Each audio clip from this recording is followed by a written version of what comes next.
Hi, welcome to another episode of the Curious Midlife podcast. And I'm experimenting with different setups of being outside here in the garden.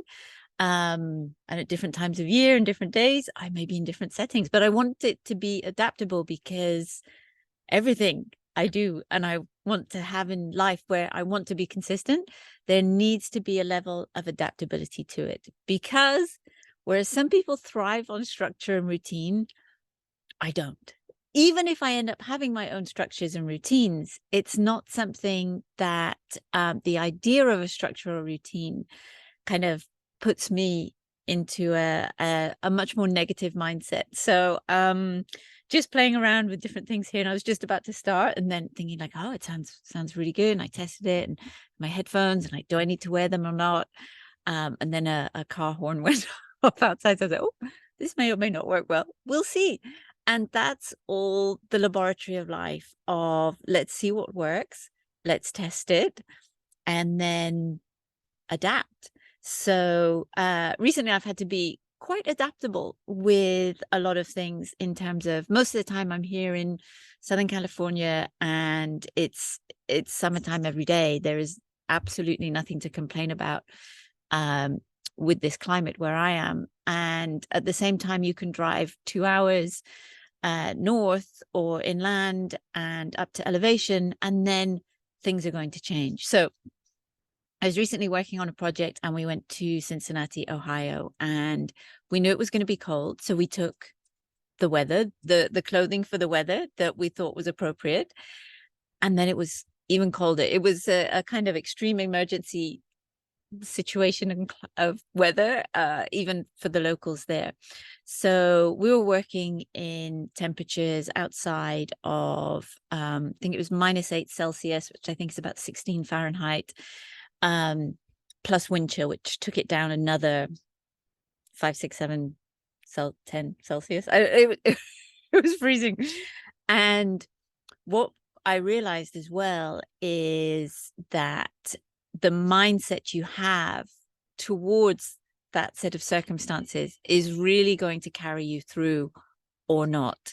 So I had decided like this is just gonna, it's so absurd and ridiculous in that a lot of the filming work was also just going to involve me personally just standing still a lot of the time and then carrying metal objects.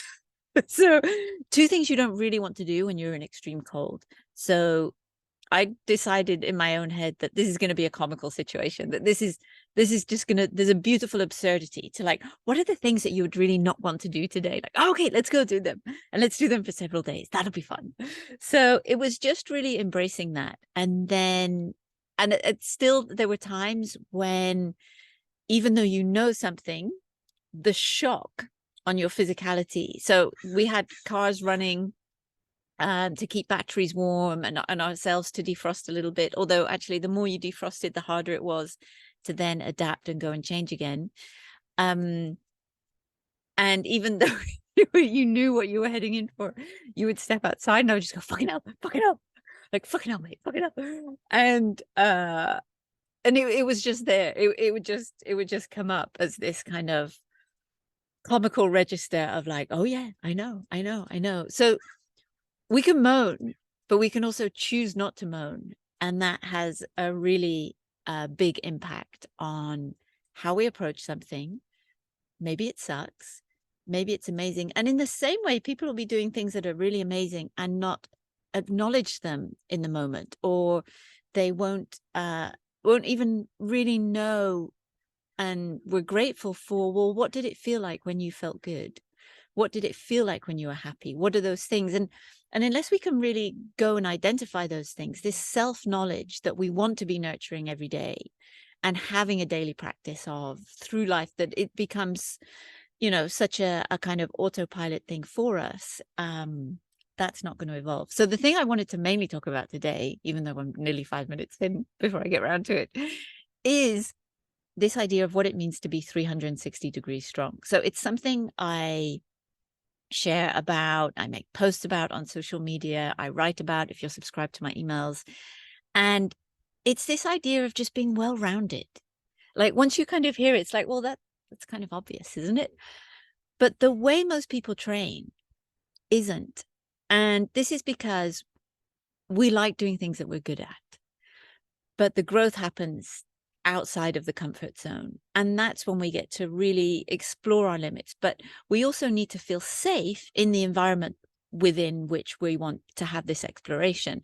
So for a lot of people, they'll focus on the kind of external, well, am I going to fall and break my neck? Are my teeth going to come out? Am I, I used to have these kind of, I have a very overactive imagination. And when I would be trying new things in parkour, it wasn't just that I would imagine like, oh, I don't want to try that or commit to that move because I think I'm going to fall and that might hurt. It was like, no, I'm going to fall. And then basically the end of the story was it's going to ruin my life, because all the bits in between were basically, okay, I'm going to fall, I'm going to scrape my shin, and then I'm going to twist my ankle. And because I've twisted my ankle, oh, and then I may as well actually like hit my chin and then lose some teeth.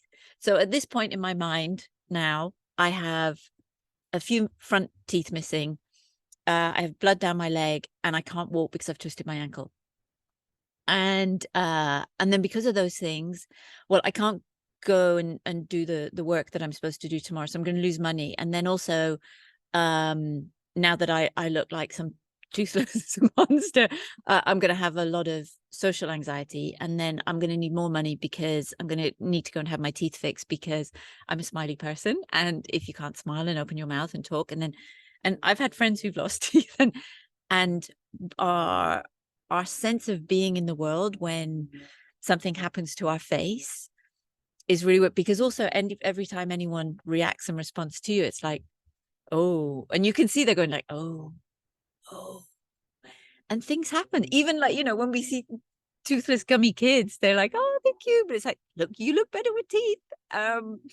So at this point, I've got, I've lost work. I'm now becoming broke. I'm probably bankrupt in my imagination by now. And then I'm also injured, and because I tried to do things, then I kind of physically mess myself up as well. So all of that plays out in a millisecond in my mind, which feeds into the decision of should I or shouldn't I press the fuck it switch, which says go.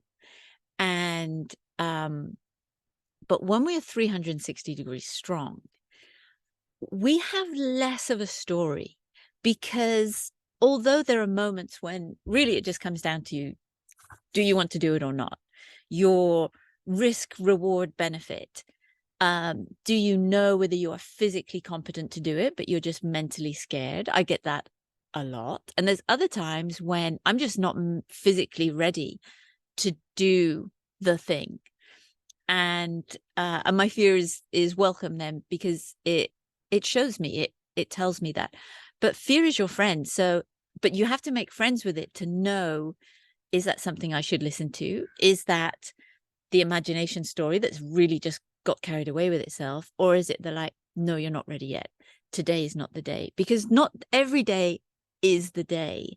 And that's the beauty of training, because we get to play. So a lot of different systems have this idea of, be strong to be useful, which is amazing. And they'll kind of, people will talk about like, yeah, but if you're having to escape from a burning building, or if you're da da da da, and it's true, all of those skills would be really, really helpful if you were in those emergency situations.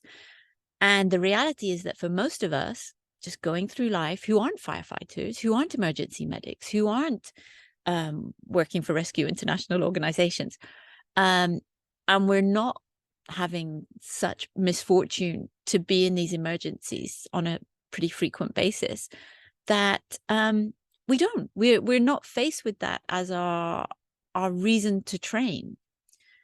But here's the thing, when we do train, we have the luxury of not having to cold start. So when you're in an emergency situation, there's no, hang on a minute, like, stop, let me warm up, let me do my joint mobility. Oh, I can do those jumps if I do this first. Or, well, if I have a good night's sleep and I'm nice and warm, or I'm happy, I'm low stress, like, oh, I can do all those things. But when life happens and it's like, go now, time is now, can you lift that thing, can you catch that thing, then that's when the training matters. So that's why when we have the opportunity of preparedness, when we have this opportunity to be more rounded in what we do, and this is where being the happy generalist really comes in, because you can have the thing that you love to do, and we love doing things that we're good at, but it's also really good to start enjoying the things you really suck at, because the things you suck at are going to fill in the gaps. And especially if there's a big extreme between you're really good at something and then really lacking in something else. And it's really those people in the middle that I think, like, they're the survivors. They're the cockroaches. Like, we can endure. We are we're like a bit of this and a bit of that. And I really feel that in life, that kind of sets you up with a good odds. Like, you're in a good chance there. And it also means you start to bulletproof yourself against the little nagging injuries, because you do things in weird angles. You're not just lifting heavy objects that have been designed for you to lift. And there's huge value to that. And it's wonderful to have a nice barbell and a perfect grip and do that. But like, if you have the opportunity, like if you're collecting wood, you're lifting equipment, you're doing stuff like that, you're carrying other people. And believe me, people come in all sorts of shapes and sizes. Or your dog. I have several clients who are they take care of their elderly dogs and foster dogs. And sometimes you have to lift them, and lifting objects with limbs and shapes that are more challenging than objects that have been designed for that is going to give you this reveal and heal experience. And that is where your strength is going to grow. You're going to have this experience of your nervous system going, oh, nothing bad happens when we go there. And that's a process. And that's where as well, a lot of the other things which don't feel like they're really doing much. So we all want the kind of instant gratification of like, okay, well, oh, I ate really well today. Like, oh, I want to wake up all clean and lean tomorrow and stand on the scales and be this, or measure myself and that be that. Or, oh, I trained really well last week, so now I want to be able to lift this or make that jump or lift this thing or swing that kettlebell or, whatever your goals are. But the thing is, it takes consistency over time to really dial stuff in. And when our nervous system realizes, oh, nothing bad happens when we go there, then we start to kind of open up. Then we start to have this more range of motion in life. So motion, emotion, emotions. So this physical, mental, emotional way that we traverse the world, that we move through the world every day in our life, is affected by all these little things. And sometimes we're aware of them and sometimes we're not. So this idea of being well-rounded is just to fill in the gaps. And that's where movement snacks come in. And you don't really need much time to do that either. So, 5 to 10 minutes a day, that can give you your foundation. And for me, what's more important with the movement snacks and the idea of being 360 degrees strong is that it enables me to take inventory, to realize like, where am I at today in terms of my energy, my tiredness, my mindset. And it all comes back to this idea of self-knowledge. So is today the day to lift heavy? So after that cold adaptive experience, being away for 5 days, I came home the next day. My friend's class was online that I love to join in. So I went to join in at the start, and he's like, hey, how's everyone doing? And I was like, I'm tired. I'm really tired. And it wasn't just lack of sleep over a few days tired. It was like, I have endured things tired. And so, we went through the warm up, we did all those things. And then it came to the part where you can use kettlebells for some things. And he would always say, start light and then see how you get on. And normally, yeah, I'd start light and then I go heavier and heavier and heavier. But on that day, I started light. And then it was like, no, by the third round, I was like, I need no kettlebell today. I need to do body weight. And it was just like, yeah, that's where I'm at. And when you make decisions, when you constantly make good decisions without judgment on your performance, that gives you the long game. So I didn't judge myself. Like, I'm not suddenly weaker because I did body weight instead of a light kettlebell, I met myself where I'm at, because it's a false economy not to do that. So could I have pushed through? Yes. And what would the rest of the day felt like for me? I don't know, because I didn't choose to do it. But if I had to take a guess at what the rest of the day would have been, I think I would have probably gotten really grumpy mid-afternoon. I would have been more tired in general. I don't think that the kind of adrenaline boost and the push from doing that would have suddenly boosted my energy into doing that. I think it would have just kept me down for longer.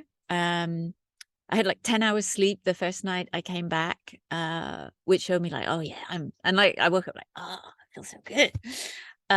So people who don't enjoy their big sleeps, I'm always a little bit suspicious of. Like, why? Sleep's amazing. Sleep is your foundation. It's when you reset. It's when you rebuild. It's the strong resting. And I will do a separate half an hour all about strong resting and really what that is, and the subtleties of how to balance your nervous system and self-regulate, and to recognize that overtraining is as much a false economy as undertraining, in terms of I'm always looking for balance, because at 53 years old, I have no interest in the short term. I want to be moving and playing and enjoying my movement. And that's something that I see, especially a lot of women, and maybe it's the same for the guys, but I just don't hear about them, or they don't share that there isn't so much joy in how they move anymore. They're moving as an obligation for health. They're moving as an obligation to lose weight. They're moving as a way because that's what they've been told they should do. And it's the classic thing if someone says like, oh yeah, I'm just taking up running. And I'm like, oh, cool. Do you really like running? And they're like, no, I hate running. Why are you running? Why would you choose to do that? There are so many ways in which we can move our body. And you need to find out what's going to work for you if you want to have a sustainable movement culture, because otherwise, believe me, unless you're really, you're just like, okay, very stoic, I'm going to get up and show up and do it, then you can, but you're also missing out on finding something that you love, finding something that you're going to show up at and do consistently, because then that's going to give you the improvement. That's going to give you the gains to feel the benefits of it. And for me, that what happens when you start to realize that you can improve your physical health is that it's like anything. It's like a challenge or an obstacle to overcome, that you can transfer that knowledge because you now have proof. You now have like, I was there and now I'm here. You have this proof of transformation, a proof of change, this idea of I can go from one place, I can show up and apply these strategies, this mindset of repetition, finding balance, a little often. It's this skill acquisition that can then be applied to everything else in your life. And if you don't do that, this is when I see a lot of people, they burn out, and then they're a prisoner to the ego of their performance, because you're not giving value to the other values that are there. And if the value and the merit that you feel yourself is purely based on, I did this time, I did this length, I did this weight, I did this move, then at some point you're going to come undone, because there's going to be days where you don't do that. Sometimes we can have moves and they can go. Like I did, and it kind of blew my mind the first time I realized that was possible. I'm like, what do you mean I can kind of do it one day and then so far never do it again? So there's a move in parkour called a palm spin, and it was very disorientating for me. So you approach an object and then you basically put your palms against it, and then you spin your body around it. So it's not a cartwheel, but so a lot of people do this up against a flat wall, and it just looks beautiful, like this movement of the body kind of rotating around the wall. But it's much easier to start and to practice, like to begin with, just on a corner, and then go to a slanted kind of wall. So there was one day back in London at Latimer Road, and I was training this, and I did it against the slanted wall, and the wall, and there was the way of the architecture was that the wall got steeper and steeper and steeper. And that afternoon I didn't just do it once. I didn't do like once is never. I didn't do it 3 times. I did it loads of times all afternoon. And I was so happy. And I have like somewhere a photo of me doing this palm spin. And then I remember the next week, I was back there and I was at a class, a parkour class, and I think Ali was coaching, and palm spins came up, and I was like, ooh, I can do a little bit of these now. And it wasn't there. And it wasn't just that it wasn't there. It was like I had the fear of God in me of this move. And like directionally, like my proprioception, I didn't know where my body was in space. And I remember sometimes when some members of the Yamakasi would come and train, and they would help people with their kind of tricking and stuff like that. And they would like pick you up and like move your body.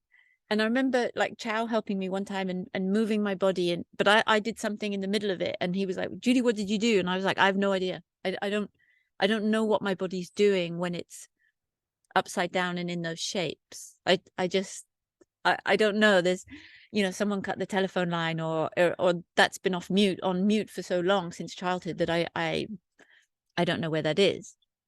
So, and then I mentioned this experience to my friend Thomas, and he was like, oh yeah, some moves come and go. There's things I've done that now, like, yeah, I never do. Wow, that's incredible.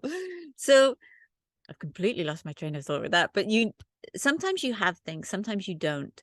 But the value of transformation and skill acquisition is that you can apply it to other aspects of your life. You can then apply, the challenge and fear you have of breaking the jump. So breaking the jump doesn't have to be a jump.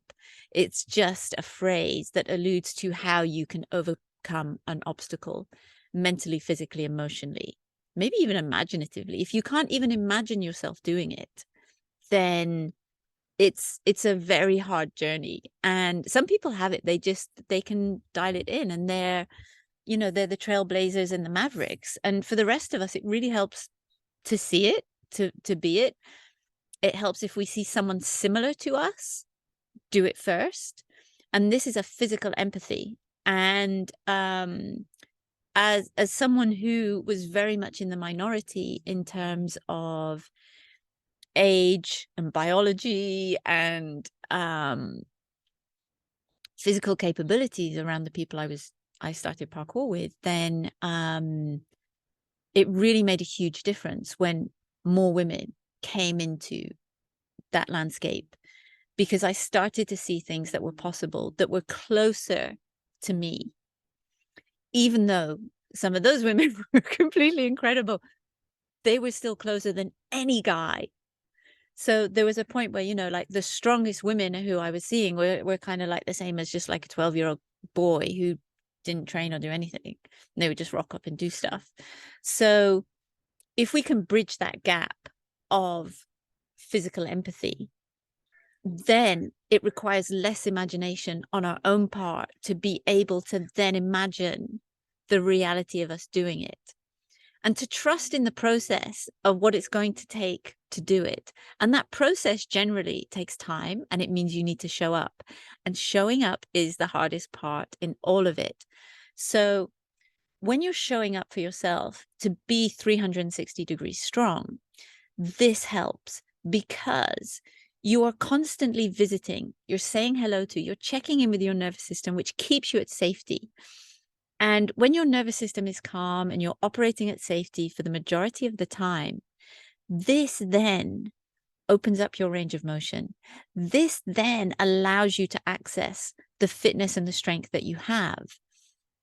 All of those things combine to provide a better experience.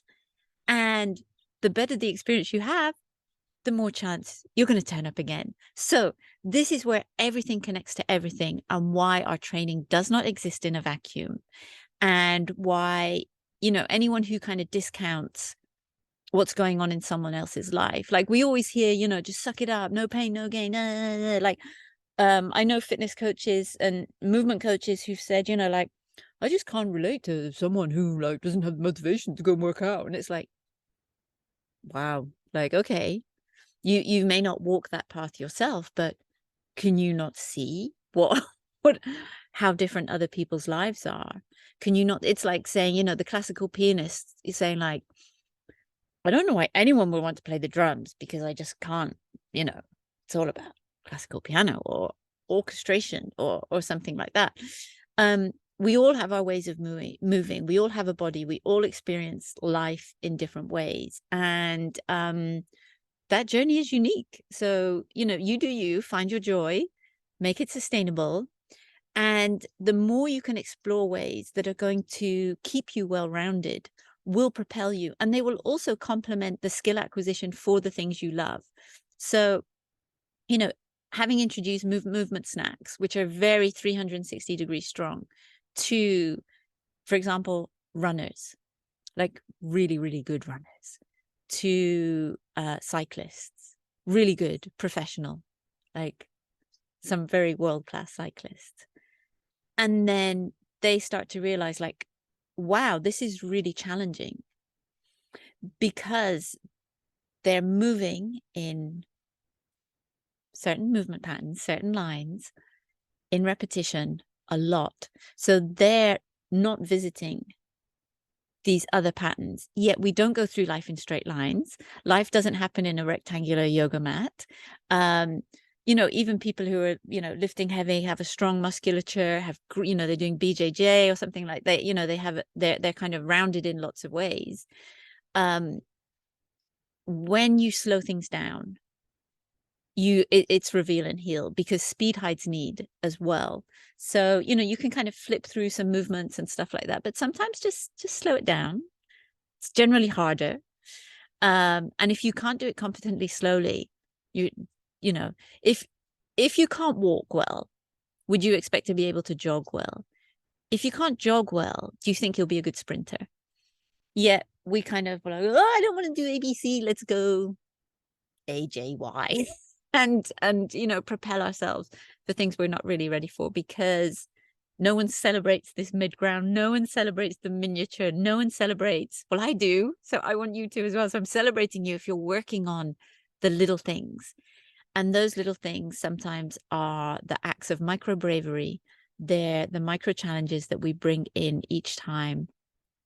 And they help create us to be 360 degrees strong, because life doesn't facilitate this general movement anymore for most people. So I've had couples who've come to do workshops with me, and there was one I remember. So she was a fitness and health coach, and her loving partner had just come along to keep her company, and he worked in construction and on farms. His level and quality of movement was phenomenal. So anyone who's farm fit, I'm like, you've got it. You've got it. So you're moving in really weird ways. So it's also like, if someone comes to work with me and they're a trail runner versus a street runner or road running, then the trail runner will adapt to movements so well, and their range of motion will be better, because this adaptation, this resilience to different landscapes, different environments, like all of that, these little subtleties that don't maybe register as being so huge are actually huge in how we move and how we change, how we train. So I want to try and keep some of these new podcasts a little bit shorter. So that's today's ramblings, and I hope you got something from that. And so round it out. Train to be 360 degrees strong. Your training doesn't exist in a vacuum. Do the little things, enjoy them, find your joy, enjoy your movement snacks, and have a curious midlife. So thank you so much. If you have questions, I'm really open to talking about many, many different things. So today was very kind of movement focused. So send me a message, let me know what you're curious about, and I look forward to speaking to you soon. And I hope you enjoyed the garden. Cheers. Bye-bye. Thank you for listening to the show. Remember to subscribe and leave a review, and let me know what resonated, what you liked, what it brought up, what are you curious about, and what you would like to hear. You can go to julieangel.com and you will find a bunch of great free resources there. There is the free Move More course, your free Movement Snacks guide, and if you are interested in reclaiming and increasing your physical strength and confidence so you can get your mojo back, be brave, adventurous, and age with grace, then message me via social media. I'm on Facebook and Instagram, or through my website, or email me at drjulieangel@gmail.com. That's drjulieangel@gmail.com, and let's set up a call. And until the next time, enjoy, stay curious, and I'm glad you enjoyed the show.